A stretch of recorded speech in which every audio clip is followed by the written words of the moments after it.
Hormones in humans വളരെ important ആയുള്ള ഒരു കിഡിലൻ ടോപ്പിക്. ഒരു ചാപ്റ്റർ മൊത്തത്തിൽ അങ്ങനെ തന്നെ പഠിക്കാനുണ്ട്. ഏകദേശം 10 എൻഡോക്രൈൻ ഗ്ലാൻഡുകളും 24 ഹോർമോൺസും അതിന്റെ ഫംഗ്ഷൻസും പഠിക്കാനുണ്ട്. സീനാണ് സാർ, ഒരു സീനുമില്ല. നമ്മൾ ഈ ഒരു 10-12 മിനിറ്റ് കൊണ്ട് എല്ലാം വളരെ ഡീറ്റെയിൽ ആയിട്ട് സ്ട്രക്ചർ അങ്ങനെ പഠിക്കും. ഓക്കെ, ഇതാ തുടങ്ങാം. അപ്പൊ അറക്കലിന്റെ മനക്കിലേക്ക് സ്വാഗതം. എന്റെ മുത്തുകളെ സ്വത്തുകളെ കടലുകളെ പഞ്ചാര കുഞ്ചുകളെ. ഹോർമോൺസ് പ്രൊഡ്യൂസ് ചെയ്യുന്ന ആരാണ്? എൻഡോക്രൈൻ ഗ്ലാൻഡ്സ് ആണ്, അന്തസ്രാവി ഗ്രന്ഥികളാണ്. അത് ആദ്യം മനസ്സിലാക്കുക. ഹോർമോൺ പ്രൊഡ്യൂസ് ചെയ്യുന്ന ആരാണ്? എൻഡോക്രൈൻ ഗ്ലാൻഡുകൾ. അത് കിട്ടിയല്ലോ. ഇനി ഇതാ ഇത്രയും എൻഡോക്രൈൻ ഗ്ലാൻഡുകളുണ്ട്. ഓരോന്നും ഡീറ്റെയിൽ ആയിട്ട് പഠിക്കാം. ഒന്ന് തൈറോയിഡ് ഗ്ലാൻഡ്. ഒന്നെന്താണ്? Thyroid gland. തൈറോയിഡ് ഗ്ലാൻഡ് 2 ഹോർമോണാണ് പ്രൊഡ്യൂസ് ചെയ്യുന്നത്. ഒന്ന് തൈറോക്സിൻ, 2 കാൽസിട്ടോണിൻ. തൈറോക്സിന്റെ ഫംഗ്ഷൻ എന്താണെന്ന് ചോദിച്ചാൽ കൺട്രോൾസ് മെറ്റബോളിസം കൺട്രോൾ ചെയ്യുന്നു. അതുപോലെ തന്നെ ബോഡി ടെമ്പറേച്ചർ കൺട്രോൾ ചെയ്യുന്നു. അപ്പൊ മെറ്റബോളിസവും ബോഡി ടെമ്പറേച്ചറും കൺട്രോൾ ചെയ്യുന്നതാണ് തൈറോക്സിൻ. മെറ്റബോളിസത്തിനെയും ശരീരോഷ്മാവിനെയും നിയന്ത്രിക്കുന്നു. അതുപോലെ തന്നെ development of brain in new born babies and children. ചെറിയ കുഞ്ഞു കുട്ടികളുടെ മസ്തിഷ്കത്തിന്റെ വളർച്ചയും വികാസവും, മസ്തിഷ്കത്തിന്റെ ഗ്രോത്ത്, ബ്രെയിനിന്റെ ഗ്രോത്ത് കാര്യങ്ങൾ കൺട്രോൾ ചെയ്യുന്ന ആളാണ് തൈറോക്സിൻ. അപ്പൊ തൈറോക്സിന്റെ പ്രധാനപ്പെട്ട 2 ഫംഗ്ഷനാണ്. പ്രധാനപ്പെട്ട 3 ഫംഗ്ഷൻ. ഒന്ന് കൺട്രോൾസ് മെറ്റബോളിസം കൺട്രോൾ ചെയ്യുന്നു. 2 ബോഡി ടെമ്പറേച്ചർ കൺട്രോൾ ചെയ്യുന്നു. 3 development of brain in new born babies and children. ചെറിയ കുഞ്ഞു കുട്ടികളുടെ ഡെവലപ്മെന്റ് ഓഫ് ബ്രെയിനിന് ആര് സഹായിക്കുന്നു? തൈറോക്സിൻ സഹായിക്കുന്നു. പിന്നെ എന്ത് ചെയ്യുന്നുണ്ട്? ഹേർട്ട്, സ്കിന്ന്, റീപ്രൊഡക്റ്റീവ് സിസ്റ്റം, അതിന്റെ ഹെൽത്ത് മെയിൻറ്റെയിൻ ചെയ്യാനും സഹായിക്കുന്നു. അത് അത്ര ഇമ്പോർട്ടന്റ് അല്ല. ഓക്കെ, പിന്നെ രണ്ടാമത്തെ ആളാണ് കാൽസിട്ടോണിൻ. അപ്പൊ തൈറോയിഡ് ഗ്ലാൻഡിൽ 2 കുട്ടികളുണ്ട്. ഒന്ന് തൈറോക്സിനും 2 കാൽസിട്ടോണിനും. തൈറോക്സിൻ മെറ്റബോളിസം കൺട്രോൾ ചെയ്യുന്നു, ബോഡി ടെമ്പറേച്ചർ കൺട്രോൾ ചെയ്യുന്നു. പിന്നെ ചെറിയ കുഞ്ഞു കുട്ടികളുടെ ബ്രെയിനിന്റെ ഗ്രോത്തും കൺട്രോൾ ചെയ്യുന്നു. ഇനി കാൽസിട്ടോണിൻ, പേരിൽ തന്നെ ഉണ്ട് കാൽസ്യം. അപ്പൊ ഇവന്റെ function reduces the level of calcium in blood. ബ്ലഡിലെ കാൽഷ്യത്തിന്റെ ലെവൽ കുറക്കുന്നു. അപ്പൊ കൂട്ടാൻ ഒരാൾ സഹായിക്കണ്ടേ? വേണം. കൂട്ടാൻ സഹായിക്കുന്ന ആളാണ് ആര്? പാരാതെർമോൺ. ആരാണ്? പാരാതെർമോൺ. ഈ പാരാതെർമോണെ പ്രൊഡ്യൂസ് ചെയ്യുന്ന ആരാണ്? പാരാതൈറോയ്ഡ് ഗ്രന്ഥിയാണ്, അല്ലെങ്കിൽ പാരാതൈറോയ്ഡ് ഗ്ലാൻഡ് ആണ്. അപ്പൊ പാരാതൈറോയ്ഡ് ഗ്ലാൻഡ് ആകെ ഒറ്റ ഹോർമോണെ പ്രൊഡ്യൂസ് ചെയ്യുള്ളൂ, പേര് പാരാതെർമോൺ. ഓക്കെ, പാരാതെർമോണിന്റെ ഫംഗ്ഷൻ എന്താണെന്ന് വെച്ചാൽ റൈസസ് കാൽഷ്യം ഇൻ ബ്ലഡ്. എന്നാൽ ലോവേഴ്സ് കാൽഷ്യം ഇൻ ബ്ലഡ്. ബ്ലഡിലെ കാൽഷ്യത്തിന്റെ ലെവൽ കുറക്കുന്നത് ആരാണ്? അത് കാൽസിട്ടോണിൻ. എന്നാൽ കൂട്ടുന്നത് ആരാണ്? അത് പാരാതെർമോൺ. ഓക്കെ, അത് അങ്ങോട്ട് ഇങ്ങോട്ട് മാറും സാർ. മാറൂല സാർ, പിന്നെ എന്തിനാ തറക്കൽ ജീവിച്ചിരിക്കുന്നത്? എടാ, നിങ്ങൾ ടോണിക്ക് മരുന്ന് ആലോചിക്കുക. ഞങ്ങൾക്ക് കുറെ വട്ടം പറഞ്ഞതാണ്. അതായത് കഫക്കെട്ട്, ജലദോഷം, ചുമ, തുമ്മൽ, പനി അങ്ങനെ എന്തെങ്കിലുമൊക്കെ ഉണ്ടാകുമ്പോൾ നമ്മൾ ടോണിക്ക് മരുന്ന് ഉപയോഗിക്കും. എന്തിനാ ടോണിക്ക് മരുന്ന് ഉപയോഗിക്കുന്നത്? കൂടിയ കഫക്കെട്ടിനെ കുറക്കാൻ, അല്ല കുറഞ്ഞ കഫക്കെട്ട് കൂട്ടാൻ അത് ഉപയോഗിക്കില്ലല്ലോ. കൂടിയ കഫക്കെട്ടിനെ കുറക്കാൻ ടോണിക്ക് മരുന്ന് ഉപയോഗിക്കുമെങ്കിൽ കൂടിയ കാൽഷ്യത്തിനെ കുറക്കാൻ കാൽസിട്ടോണിൻ ഉപയോഗിക്കുന്നു. അങ്ങനെ ആലോചിക്കുക. അപ്പൊ പിന്നെ കുറഞ്ഞ കാൽഷ്യത്തിനെ കൂട്ടാൻ, റൈസസ് കാൽഷ്യം ഇൻ ബ്ലഡ് കൂട്ടാൻ ആര് ഉപയോഗിക്കണം? പാരാതെർമോൺ ഉപയോഗിക്കാം. ഇത്രയേ ഉള്ളൂ. ഇനി അടുത്തത് പാൻക്രിയാസ് ഗ്ലാൻഡ്. 2 ഹോർമോണെ പ്രൊഡ്യൂസ് ചെയ്യുക. ഒന്ന് ഇൻസുലിൻ, 2 ഗ്ലൂക്കഗോൺ. ഇൻസുലിൻ പ്രൊഡ്യൂസ് ചെയ്യുന്നത് ബീറ്റാ സെൽസ്, ഗ്ലൂക്കഗോൺ പ്രൊഡ്യൂസ് ചെയ്യുന്നത് ആൽഫ സെൽസ്. സിമ്പിൾ ആണ്. അതിങ്ങനെ ആലോചിക്കുക. CBI എന്ന് ആലോചിക്കുക.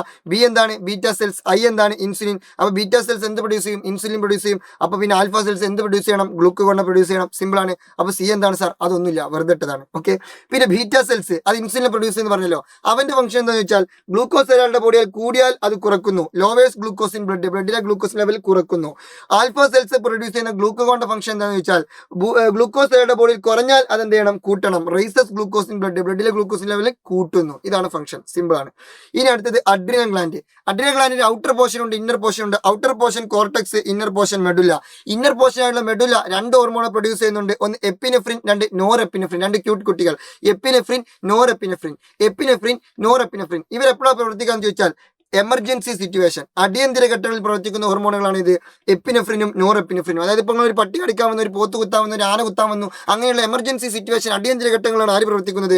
എപ്പിനെഫ്രിനും നോറെപ്പിനെഫ്രിനും പ്രവർത്തിക്കുന്നത്. പിന്നെ അടുത്തതാണ് എന്ത്? കോർട്ടക്സ്. കോർട്ടക്സ് വളരെ സിമ്പിൾ ആണ്. 3 ഹോർമോണെ പ്രൊഡ്യൂസ് ചെയ്യുന്നുണ്ട്. Cortisol, aldosterone, androgens. ആൻഡ്രോജൻസിന്റെ മറ്റൊരു പേരാണ് സെക്സ് ഹോർമോൺസ്. അപ്പൊ കോർട്ടിസോൾ, അൾഡോസ്റ്റിറോൺ, ആൻഡ്രോജൻസ്. അതിൽ കോർട്ടിസോളിന്റെ ഫംഗ്ഷൻ 3 ഫംഗ്ഷനാണുള്ളത്. ഒന്നാമത്തെ ഫംഗ്ഷൻ മെയിൻറ്റെയിൻ ഗ്ലൂക്കോസ് ഹോമിയോസ്റ്റാസിസ്. ഗ്ലൂക്കോസിന്റെ സമസ്ഥിതി നിലനിർത്തുന്നു. അപ്പൊ നിങ്ങൾക്ക് എല്ലാവർക്കും ഡൗട്ട് ഉണ്ടാവും, സാർ ഇൻസുലിനും ഗ്ലൂക്കഗോണല്ലേ ഗ്ലൂക്കോസിനെ കൺട്രോൾ ചെയ്യുന്നത്, പിന്നെന്താ കോർട്ടിസോളിന് ഒരു റോള്? എടാ, കോർട്ടിസോളിന് ചെറിയൊരു ഗസ്റ്റ് റോൾ ഉണ്ട്, ചെറിയൊരു റോള്. ശരിക്കും ആരാ മെയിൻ ആയിട്ട് റോള് കീപ്പ് ചെയ്യുന്നത്? ഇൻസുലിനും ഗ്ലൂക്കഗോണാണ്. ഓരാണ് ഗ്ലൂക്കോസിനെ കൺട്രോൾ ചെയ്യുന്നത്. പക്ഷെ ആർക്കും കൂടി ചെറിയൊരു റോൾ ഉണ്ട്, കോർട്ടിസോളിനും കൂടി ഒരു റോൾ ഉണ്ട്. ഓക്കെ, പക്ഷെ കോർട്ടിസോളിന്റെ പ്രധാനപ്പെട്ട പരിപാടി അതൊന്നുമല്ല. കോർട്ടിസോളിന്റെ പ്രധാനപ്പെട്ട പരിപാടി എന്ന് വെച്ചാൽ suppress the immune response suppress ചെയ്യുക, പ്രതിരോധ പ്രവർത്തനങ്ങളെ മന്ദീഭവിപ്പിക്കുക, അത് കുറയ്ക്കുക. അത് എന്തിനാ കുറയ്ക്കുന്നത് വെച്ചാൽ അത് ഓവറായിട്ട് റിയാക്ട് ചെയ്ത് കഴിഞ്ഞാൽ എന്തുണ്ടാകും? അലർജി ഉണ്ടാകും. ഇമ്മ്യൂൺ റെസ്പോൺസ് ഓവർ ആകുമ്പോഴാണ് അലർജി ഉണ്ടാവുക. അപ്പൊ ഇമ്മ്യൂൺ റെസ്പോൺസ് ഓവർ ആവാതെ എന്ത് ചെയ്യുന്നു, അതിങ്ങനെ കീപ്പ് ചെയ്യുന്നു. അതുവഴി എന്ത് തടയുന്നു, അലർജിയും വീക്കൊക്കെ തടയുന്നു. അതാണ് ഇവരുടെ പ്രത്യേകതകൾ. Suppress the immune response, immune response suppress ചെയ്യുന്നു. അതുവഴി അലർജിയും ഇൻഫ്ലമേഷനും ഒക്കെ എന്ത് ചെയ്യുന്നു, റെസിസ്റ്റ് ചെയ്യുന്നു. വീക്കം, അലർജി എന്നിവ പ്രതിരോധിക്കുന്നില്ലെങ്കിൽ ഇല്ലാതാക്കുന്നു. ഓക്കെ, ഇനി അടുത്തതാണ് അൾഡോസ്റ്റിറോൺ. അൾഡോസ്റ്റിറോണിന്റെ ഫംഗ്ഷൻ വളരെ സിമ്പിൾ ആണ്. ലവണ സന്തുലനം നിലനിർത്തുന്നു. Maintain equilibrium of minerals in the body, ബോഡിയിലെ മിനറൽസിന്റെ ഇക്വിലിബ്രിയം മെയിൻറ്റെയിൻ ചെയ്യുന്നവരാണ് അൾഡോസ്റ്റിറോൺ ആണ്. പിന്നെ regulate blood pressure, blood pressure കൃത്യമായിട്ട് കീപ്പ് ചെയ്യുന്നു. ഓക്കെ, പിന്നെ ആൻഡ്രോജൻസ്, ഞാൻ പറഞ്ഞല്ലോ സെക്സ് ഹോർമോൺസ് ആണെന്നുള്ളത്.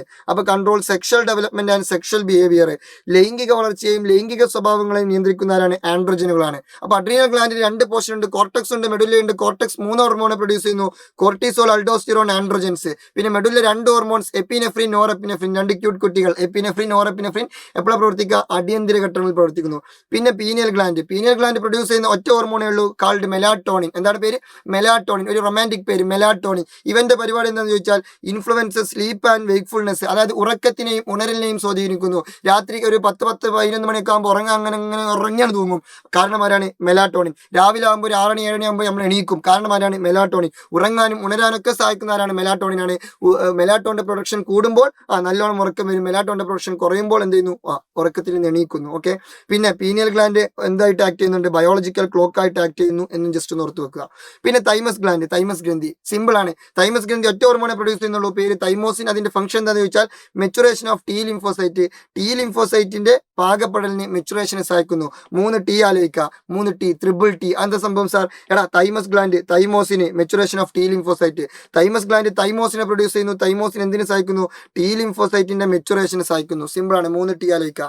പിന്നെ pituitary gland, pituitary gland 2 lobe ഉണ്ട്, ഒന്ന് ആന്റീരിയർ ലോബ്, 2 പോസിറ്റീരിയർ ലോബ്. അതിൽ ലെഫ്റ്റ് ഭാഗത്തുള്ളതാണ് ഇത് പോസിറ്റീരിയർ ലോബ്, റൈറ്റ് ഭാഗത്തുള്ളതാണ് ഇത് ആന്റീരിയർ ലോബ്. LP എന്ന് ആലോചിക്കുക, LP സ്കൂളിൽ നിന്ന് ആലോചിച്ചാൽ മതി. അപ്പൊ ലെഫ്റ്റ് പോസിറ്റീരിയർ, റൈറ്റ് ആന്റീരിയർ. ഓക്കെ, ഇനി അതിൽ ആന്റീരിയർ ലോബ് എത്ര ഹോർമോൺ പ്രൊഡ്യൂസ് ചെയ്യുന്നുണ്ട്, 5 ഹോർമോൺ പ്രൊഡ്യൂസ് ചെയ്യുന്നുണ്ട്. ഏതൊക്കെയാണെന്ന് ചോദിച്ചാൽ TSH, ACTH, GTH. അതിൽ TSH, ACTH, GTH ഒക്കെ ഒരു റൈമിംഗ് വേർഡ്സ് പോലെയല്ല. TSH, ACTH, GTH ഇവരുടെ എല്ലാവരുടെയും പ്രത്യേകത എന്ന് വെച്ചാൽ ഇവരൊക്കെ മറ്റുള്ളവരെ പോയിട്ട് സ്റ്റിമുലേറ്റ് ചെയ്യാണ് ചെയ്യുക. അതായത് മറ്റുള്ളവരെ പോയിട്ട് മോട്ടറാക്കും. ഹോർമോൺ ഉണ്ടാക്കും എന്ന് പറഞ്ഞിട്ട് മറ്റുള്ളവരെ പോയിട്ട് സ്റ്റിമുലേറ്റ് ചെയ്യും. ആരൊക്കെ പോയി സ്റ്റിമുലേറ്റ് ചെയ്ത് നോക്കാം. TSH stimulate thyroid gland, ACTH stimulate adrenal cortex, GTH stimulate the action of ovary and testis. ഓവറിനെയും ടെസ്റ്റിസിനെയും എന്ത് ചെയ്യുന്നു, ഉത്തേജിപ്പിക്കുന്നു അല്ലെങ്കിൽ സ്റ്റിമുലേറ്റ് ചെയ്യിപ്പിക്കുന്നു. അതായത് വൃഷണത്തിനെയും അണ്ടാശയത്തിനെയും. പിന്നെ സൊമാറ്റോട്രോപ്പിൻ, സൊമാറ്റോട്രോപ്പിൻ എന്തിനു സഹായിക്കുന്നു, ഹെൽപ്സ് ഇൻ ബോഡി ഗ്രോത്ത്, ശരീര വളർച്ചയ്ക്ക് സഹായിക്കുന്നു. അഥവാ വളർച്ചാ ഹോർമോണിന്റെ മറ്റൊരു പേരാണെന്ത്, സൊമാറ്റോട്രോപ്പിൻ. സൊമാറ്റോ ഒരു ഫുഡ് ഡെലിവറി ആപ്പാണ്. ഫുഡ് കഴിച്ചാൽ എന്ത് ചെയ്യും, വളരും. അപ്പൊ എന്താണ്, സൊമാറ്റോട്രോപ്പിൻ വളർച്ചയ്ക്ക് സഹായിക്കുന്നു. അങ്ങനെ കണക്ട് ചെയ്യുക. പിന്നെ പ്രോലാക്റ്റിൻ, ലാക്റ്റിൻ, ലാക്ടോജൻ എന്നൊക്കെ പറഞ്ഞാൽ പാൽ അല്ലെങ്കിൽ മിൽക്കാണ്. അപ്പൊ പ്രൊഡ്യൂസേഴ്സ് മിൽക്ക്, മുലപ്പാൽ ഉൽപ്പാദിപ്പിക്കാൻ സഹായിക്കുന്നു. പിന്നെ hormone secreted by posterior lobe of pituitary, പിറ്റ്യൂട്ടറിയുടെ പോസ്റ്റീരിയർ ലോബ് സെക്രീറ്റ് ചെയ്യുന്ന 2 ഹോർമോൺസ് ആണുള്ളത്. ഒന്ന് വാസോപ്രസിൻ, 2 ഓക്സിടോക്സിൻ. ഓക്സി എന്ന് കേൾക്കുമ്പോൾ ഞാൻ പറഞ്ഞിരുന്നു എന്ത് ഓർക്കണം, മാക്സി എന്ന് ഓർക്കണം. മാക്സി സ്ത്രീകളാണ് ധരിക്കുക. അപ്പൊ സ്ത്രീകൾക്ക് മാത്രമുള്ള 2 പരിപാടി, സ്ത്രീകൾക്ക് മാത്രമുള്ള ഒരു പരിപാടി എന്താണ്, ലാക്ടേഷൻ, പ്രൊഡക്ഷൻ ഓഫ് മിൽക്ക്, പാല് ചുരത്താൻ സഹായിക്കുന്നു. പാല് ചുരത്തൽ, മുലപ്പാൽ ചുരത്തൽ ആര് മാത്രമേ ചെയ്യുള്ളൂ, സ്ത്രീകൾ മാത്രമേ ചെയ്യുള്ളൂ, പുരുഷന്മാർ ചെയ്യോ ഇല്ല. ഓക്കെ, പിന്നെ രണ്ടാമത്തത് contraction of smooth muscles in the uterus, ഗർഭാശയ ഭിത്തിയിലെ മിനുസപേശികളുടെ സങ്കോചത്തിനും സഹായിക്കുന്നു. ഗർഭാശയ ഭിത്തിയിലെ മിനുസപേശികളുടെ കോൺട്രാക്ഷൻ സങ്കോചത്തിന് ആര് സഹായിക്കുന്നു, ഓക്സിറ്റോസിൻ സഹായിക്കുന്നു.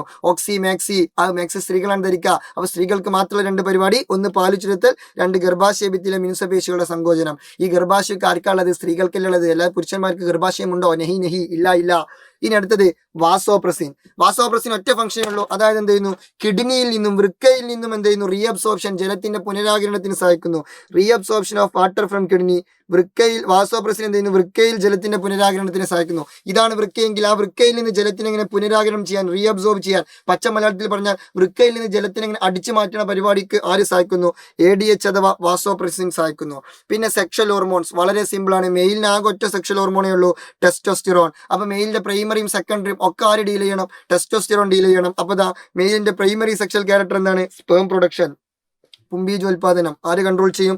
ടെസ്റ്റോസ്റ്റിറോൺ കൺട്രോൾ ചെയ്യും. Activity of male sex organ ആര് കൺട്രോൾ ചെയ്യും? ടെസ്റ്റോസ്റ്റിറോൺ കൺട്രോൾ ചെയ്യും. പിന്നെ മീശയും താടിയും പോലെയുള്ള മെയിലിന്റെ സെക്കൻഡറി സെക്ഷൽ ക്യാരക്ടർ ആര് കൺട്രോൾ ചെയ്യണം? ടെസ്റ്റോസ്റ്റിറോൺ കൺട്രോൾ ചെയ്യണം. കാരണം ആ ഒറ്റ ഉള്ളൂ. അപ്പൊ എല്ലാ ഫംഗ്ഷനും ടെസ്റ്റോസ്റ്റിറോൺ, കൺഫ്യൂഷൻസ് ഇല്ല. പിന്നെ രണ്ടാമത് ഈസ്ട്രോജനും പ്രൊജസ്ട്രോണും രണ്ടും ഓവറാണ് പ്രൊഡ്യൂസ് ചെയ്യുന്നത്. അതായത് സ്ത്രീകളുടെ ബോഡിയിലുള്ള രണ്ട് ഹോർമോൺസ് ആണ് ഇത് ഈസ്ട്രോജനും പ്രൊജസ്ട്രോണും. രണ്ടിനും കോമൺ ആയിട്ടൊരു ഫംഗ്ഷൻ ഉണ്ട്. എന്താണ്? Menstrual cycle. അപ്പൊ സിമ്പിൾ ആണ്. മെൻസ്ട്രൽ സൈക്കിൾ അഥവാ ആർത്തവ ചക്രം രണ്ടാൾക്കും കോമൺ ആയിട്ടുള്ള ഫംഗ്ഷൻ ആണ്. എന്നാൽ ഈസ്ട്രോജന് മാത്രമുള്ള 3 ഫംഗ്ഷൻസ് ഉണ്ട്, പ്രൊജസ്ട്രോണ് മാത്രമുള്ള ഒരു ഫംഗ്ഷൻ ഉണ്ട്. പ്രൊജസ്ട്രോണ് മാത്രമുള്ള ഒരു ഫംഗ്ഷൻ ഞാൻ പറഞ്ഞുതരാം. Maintaining the features in the uterus, അതായത് ഭ്രൂണത്തെ ഗർഭാശയത്തിൽ നിലനിർത്താൻ സഹായിക്കുന്നു. ഭ്രൂണത്തെ ഫീച്ചേഴ്സിനെ ആ ഗർഭാശയത്തിൽ യൂട്രസിന്റെ ഉള്ളിൽ നിലനിർത്താൻ സഹായിക്കുന്ന ആളാണ് ആര്? പ്രൊജസ്ട്രോൺ. ഈ ഭ്രൂണം, യൂട്രസ്, ഗർഭാശയം എന്നൊക്കെ പറഞ്ഞാൽ അത് എന്തുമായി ബന്ധപ്പെട്ടതാ? പ്രസവവുമായി ബന്ധപ്പെട്ടതാ. പ്രസവത്തിൽ പ്രായമുണ്ട്, പ്രഗ്നൻസിയിലും പ്രായമുണ്ട്, പ്രൊജസ്ട്രോണിലും പ്രായമുണ്ട്. അപ്പൊ പ്രസവം പ്രഗ്നൻസിയുമായി ബന്ധപ്പെട്ടതൊക്കെ ആരുടെ ഫംഗ്ഷൻ ആയിരിക്കും? പ്രൊജസ്ട്രോണിന്റെ ഫംഗ്ഷൻ ആയിരിക്കും. അങ്ങനെ ഓർത്തു വെച്ചാൽ മതി. ഇനി അതല്ലാത്ത സ്ത്രീലൈംഗികാവയവങ്ങളുടെ പ്രവർത്തനം, അത് അണ്ടോൽപാദനം, ദ്വിതീയ ലൈംഗിക സവിശേഷതകൾ, control secondary sexual character, production of ovum, activity of female sex organ, അതൊന്നും പ്രസവമായി കണക്ഷൻ ഇല്ല. അപ്പൊ അതൊക്കെ എന്താണ്? ഈസ്ട്രജന്റെ ഫംഗ്ഷൻസ്. അങ്ങനെ ഓർത്ത് വെച്ചാൽ മതി. ഓർത്ത് വെച്ചാൽ ചെറിയ ചെറിയ കുഞ്ഞു സിമ്പിൾ ട്രിക്കുകൾ യൂസ് ചെയ്യാം. ഓക്കെ അല്ലേ? അപ്പൊ അത് കഴിഞ്ഞു.